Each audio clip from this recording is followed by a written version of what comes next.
இப்போது பால் அதிகமாக ஆட்டில் தான் மடிநோய் வரும் அப்படின்னா கிடையாதுங்க. மடிநோய்ங்கிறது எல்லா ஆட்லேயும் வருங்க. சின்ன பால் கறக்கிற ஆடு, குட்டி பால் கொடுத்துருக்குற ஆட்லாம் வருங்க. அது எப்படி ப்ரிவென்ட் பண்ணுறது அப்படின்னா, கை காலில் சுத்தமாக கழிக்கும். நம்ம எங்கேயாச்சும் வேலை செஞ்சுட்டு வருவோம், அப்படியே போய் பால் கறக்கும் போது அந்த நம்ம கையிலிருந்து பாக்டீரியா மூலியமாக வந்து மடிநோய்ங்கிறது வந்துருங்க. அதனால் வந்து பொட்டாசியம் பெர்மாங்கனேட் அது மாதிரி யூஸ் பண்ணும்போது கொஞ்சம் பெட்டராக இருக்கும். மடியை கழுவி விட்டுட்டு நம்ம கைகாலையும் சுத்தமாக கழுவிட்டு பண்ணும்போது பாலை கறக்கும் போது வந்து பெட்டராக இருக்குங்க. அப்புறம் இன்னொரு ஆட்டுக்கு போகும்போது அதே மாதிரியே கைகாலை கழுவிட்டு மடியெல்லாம் கழுவிட்டு பண்ணும்போது ஒரு ஆட்டுலேருந்து இன்னொரு ஆட்டுக்கு பரவாமல் இருக்கும்.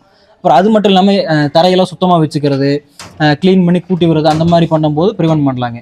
அது மட்டும் இல்லாமல் இப்போது பாலை கறந்துருவீங்க, அந்த நாசில் வந்து ஹோல்ஸ் வந்து ஓப்பனாக தான் இருக்குங்க. அப்படியே அது கீழே படுக்கும்போது அது வழியாக கிருமி போய் மடிநோய் வரக்கு நிறைய சான்ஸ் இருக்குது. அதனால் வந்து பாலை கறந்துட்டு உடனே தீன் வச்சுட்டிங்கன்னா அது சாப்பிட்ருக்கும். ஒரு ஆஃப் அன் ஹவரில் அது வந்து க்ளோஸ் ஆயிருங்க. அதுக்கப்புறம் ஒன்றும் பிரச்சனை இல்லை. அதுக்கப்புறம் வந்து பாக்டீரியாங்கிறது உள்ளே போகிறத தடுக்க முடியுங்க.